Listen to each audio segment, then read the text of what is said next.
बस भड़ा वृद्धि प्रसंग में आसी बड़ अपडेट। राज्य में बस भड़ा वृद्धि प्रसंग में राज्य परिवहन प्राधिकरण में बसिला गुरुत्वपूर्ण बैठक।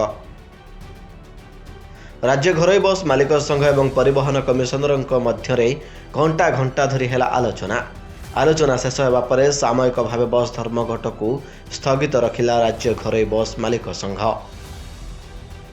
आसंता 30 तारिख पर्यंत आंदोलन को ओह्लाइब नाही बोली घरोई बस मालिक संघ पक्षर कहुଯାଇଛି। एपरि सूचना देइछन्ति घरोई बस मालिक संघ साधारण संपादक देवेंद्र कुमार साहू।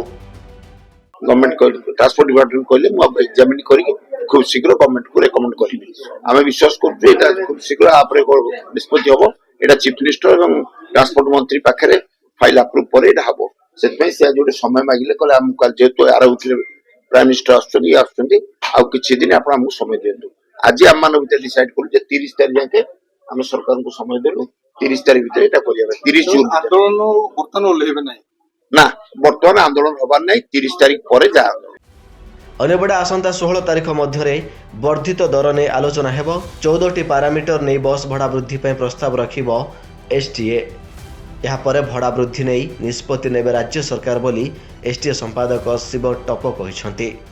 एवं जहाँ भी भड़ा बढ़िया कथा आम आगु जहाँ प्रपोजाल 2020 मसीह जहाँ जाइए 25 नंबर बेस प्राइस को जहाँ आमर नहीं आलोचना है एवं आसंता 16 तारिख भितर आम जहाँ भी प्राइस हाइक हम सब पैरामीटर को नहीं कंसीडर करके आम पठेबू आउे सरकार जहाँ निष्पत्ति ने आम आशा करा निश्चित भाव में गोटे फलप्रद मीटिंग।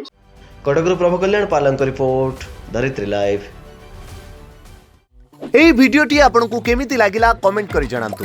धरित्री लाइव रो यूट्यूब एवं फेसबुक चैनल को सब्सक्राइब करंतु। अधिक खबर पई लॉगिन करंतु www.dharitri.com।